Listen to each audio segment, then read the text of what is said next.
Assalamualaikum warahmatullahi wabarakatuh. Alhamdulillahirabbil alamin wa bihi nasta'inu ala umurid dunya waddin wassalatu wassalamu ala sayyidil anbiya'i wal mursalin sayyidina wa habibina Muhammadin wa ala alihi wa sahbihi ajma'in. Amma ba'd. Ikhwani fiddin rahmatullahi alaikum. Kita lanjutkan kajian kitab At-Tafkir karya Syekh Taqiyuddin An-Nabhani. Pada kali ini kita sampai seri keempat, membaca teks sastra dan teks pemikiran. Karena itu, mari kita mulai dengan membaca basmalah. Bismillahirrahmanirrahim. Sebagai pengantar, telah dijelaskan tentang kaidah-kaidah berpikir, al-qawaid al-fikriyah, mencakup definisi berpikir, metode berpikir, contoh-contoh berpikir, dan sekarang akan kita bahas tentang berpikir memahami teks. Perhatian terhadap berpikir memahami teks menjadi penting karena hanya dengan membaca saja tidak akan mewujudkan proses berpikir. Ya, apalagi kemudian kita sering ikut kelas one week, one book, membaca terus membaca. Apakah aktivitas membaca itu cerminan dari berpikir? Nanti dulu ya, karena hanya dengan membaca saja belum tentu itu mewujudkan proses berpikir. Ya, contoh misalnya ketika kita membaca Al-Quran, ya berkali-kali kita membaca, apakah kita kemudian mengerti maknanya?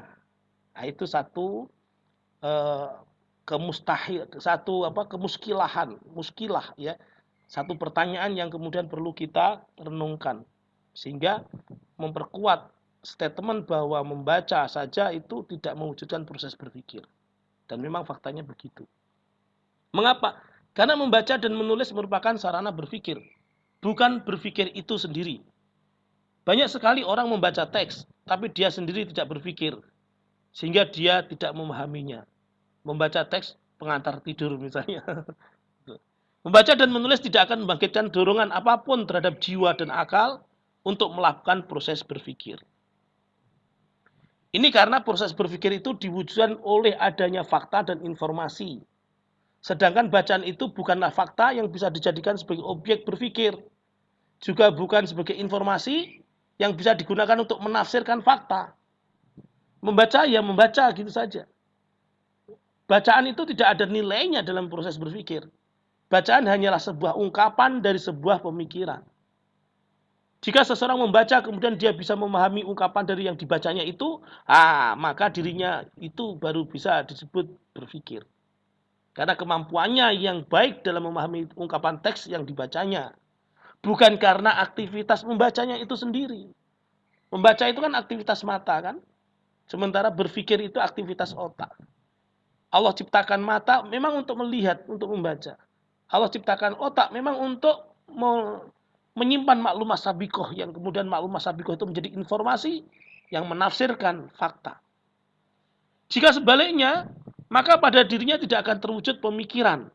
Meskipun dia telah membacanya selama berjam-jam, bahkan bertahun-tahun. Mungkin berkali-kali juga.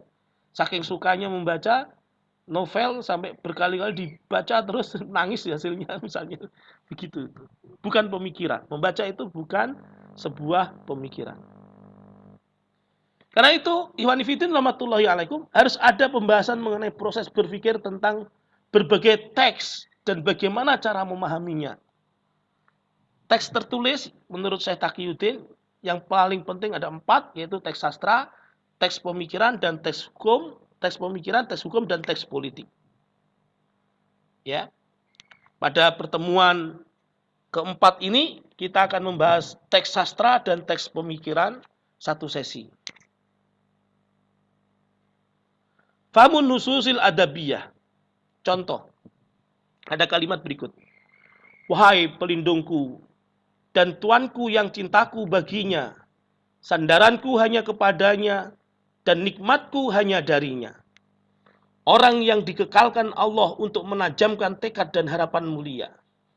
Apabila engkau menghilangkan pakaian kenikmatanku, apabila engkau menghilangkan pakaian kenikmatanmu dariku, atau engkau mengibaskan telapak tangan pemeliharaanmu dariku, Setelah orang yang buta bisa melihat harapanku kepadamu, dan setelah orang yang tuli bisa mendengar pujianku kepadamu, dan benda mati pun bisa merasakan bersandarnya aku kepadamu. Maka tidak aneh, air kadang menenggelamkan orang yang meminumnya. Obat terkadang membunuh orang yang berharap sembuh darinya. Kekhawatiran kadang datang dari tempat yang aman baginya. Ini ungkapan-ungkapan puitis ya, sastra. Contoh lagi,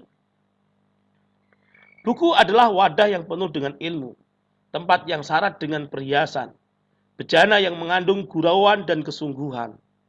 Jikalau engkau berkehendak, maka dia akan lebih lemah daripada bakil.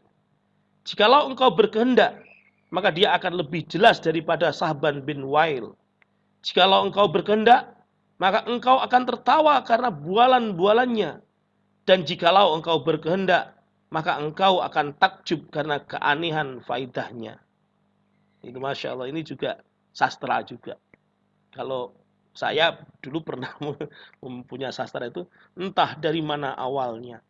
Ada getar nikmat bermain di dada saat bayangmu hadir dalam angan. Izinkan aku berterus terang untuk menukar rasa persahabatan dengan aksara cinta berjanji setia, berbagi duka dan bahagia bersama. Itu Masya Allah ya. Beda, lihat lagi bedakan. Ilmu tidak kenal kata akhir dalam seluruh masalahnya. Seluruh kebenarannya tiada lain adalah tambahan dan sementara. Yang mempunyai nilai sampai suatu pembahasan dapat menyingkapkan apa saja yang akan menghilangkan dan mengubahnya. Jadi ini contoh-contoh redaksi ya, contoh-contoh narasi yang unsur sastranya lebih dominan. Iwani fiddin rahmatullahi alaikum. An-nususu al-adabiyatu hiya nususun mawdu'atun liladzati wa hizil masyairi. Teks-teks sastra adalah teks-teks yang ditempatkan atau yang dibuat untuk kenikmatan, untuk kelezatan, dan untuk membangkitkan masyair, perasaan. Wa in hauta ma'arifa yastafidu minhal aqlu. Sekalipun mengandung berbagai pengetahuan yang bisa didapat dengan cara proses berpikir. Yastafidu minhal aqlu. Walidzalika hiya ta'ni bil alfadi wat tarakibi aksar min inayatiha bil ma'ani. Karena itulah teks-teks sastra ini lebih banyak memperhatikan aspek narasinya, aspek lafat-lafatnya, narasi-narasinya, serta tarokib, susunan-susunan katanya. Lebih dominan memperhatikan narasi ketimbang min inayatiha bil ma'ani, ketimbang memperhatikan aspek makna-maknanya. Jadi lebih dominan narasi daripada isi. Itu sastra itu begitu. Tujuan seorang penyair mengungkapkan sebuah makna tidak begitu tampak nyata, melainkan lebih mengarah kepada pemilihan kata berikut susunannya. Tujuan penyampaiannya tidak hanya pada makna saja, melainkan lebih dominan menyeru perasaan pembaca atau pendengar hingga tercipta sebuah kesan. Perhatian utama pada terciptanya kesan, baru kemudian pemikiran. Jadi yang diseru adalah perasaan dulu, baru kemudian menginjak kepada pemikiran. Itulah fakta dari teks-teks sastra. Untuk itu dalam rangka memahaminya dibutuhkan maklumah awal yang berkaitan dengan pembentukan kesan-kesan sastrawi, berupa keindahan kata dan susunannya. Membaca teks sastra juga dibutuhkan latihan yang berulang-ulang untuk mendatangkan kesan dan cita rasa, az-zauq atau taste yang tinggi sehingga mampu membedakan dan mendapatkan pemahaman yang sempurna. Saya jadi ingat dulu kelas 4 atau kelas 5 SD itu pernah juara 1 baca puisi. Jadi 10 tahun yang lalu dia terbaring. Wajah sunyi setengah dah menangkap sepi padang senja. Juara 1 tingkat kecamatan. Masya Allah. Itulah sastra ya. Dengan kata lain, cita rasa sastra tidak akan bisa diperoleh kecuali setelah latihan berulang-ulang. Jadi lebih ke arah skill ya. banyak merasakan sentuhan kata serta mengetahui bermacam-macamnya cita rasa. Adzauq, ya, cita rasa teks gitu. Memahami teks sastra tidak membutuhkan pengetahuan nahwu, shorof, balaghah, kecuali sedikit saja. Juga tidak membutuhkan pemahaman kosakata bahasa dan bagaimana pembentukan kata atau kalimat baru, ya, apakah di tasrif, ya. Yang dibutuhkan hanyalah banyak membaca teks-teks sastra sampai terbentuk cita rasa pada diri seseorang. Pemahaman terhadap teks sastra akan menggerakkan perasaan seseorang dan membangkitkannya sampai meninggalkan atau menyisakan pengaruh atau efek pada orang tersebut. Jadi kalau dalam balaghah membaca teks sastra itu uslubnya itu uslub adabi namanya. Uslub sastra. Begitu ya. Kemudian kita akan membahas an-nusus al-fikriyah. Contoh misalnya perdagangan luar negeri dipengaruhi oleh ideologi negara pelakunya sehingga terjadi tarik-menarik kepentingan ekonomi antar negara. Kepentingan ekonomi negara berupa keinginan mendapat barang dan jasa, modal dan tenaga kerja, serta wilayah pasar yang luas. Ideologi negara terlaksana dalam bentuk sistem ekonomi tertentu, yaitu kapitalisme atau komanditer. Indonesia menganut sistem ekonomi pasar. Nah, itu jadi ini pemikiran. Orang membaca ini mikir dulu, langsung mikir. Yaitu asaru mabda'ud daulati at-tijarata al-kharijiyata wa yusabbibu jadibiyatan bainad duali fil masalih. Ini bahasa Arabnya. Contoh lagi misalnya APBN Indonesia mengalami defisit dari tahun ke tahun. Ini mengakibatkan kesejahteraan masyarakat tidak merata. Aset-aset ekonomi tidak diletakkan pada titik ungkit yang tepat dan seterusnya, ya. Termasuk pengaruh gaya kepemimpinan terhadap kinerja karyawan BPRS Bangun Derajat di Yogyakarta tahun 2015. Ini judul skripsinya mahasiswa saya. Masya Allah, ya, ini contoh teks-teks pemikiran. Apa pelajaran yang bisa kita ambil? Teks pemikiran merupakan bahasa akal, bukan bahasa perasaan. Tujuannya untuk menyajikan pemikiran-pemikiran, terutama kebenaran-kebenaran dengan maksud melayani pengetahuan dan membangkitkan akal. Misalnya, apakah benar itu? Ya, berbeda dengan teks sastra. Kalau teks sastra akan menyeru perasaan, kan? Berpikir memahami teks-teks pemikiran tidak akan bisa terwujud kecuali dengan adanya pengetahuan terdahulu, al-ma'lumah as-sabiqah, mengenai objek yang dibahas oleh teks-teks yang akan dibaca tersebut. Ya, misal saya tanya, asatid sekalian tahu apa itu joros? Joros, ya, menarik. Silahkan nanti kita diskusikan. Dari mana pengetahuan awal yang paling awal sekali? Nah, ini menarik untuk kita kaji, ya, terkait dengan asal muasal informasi awal. Kalau komunis kan jelas dia dari materi, kan.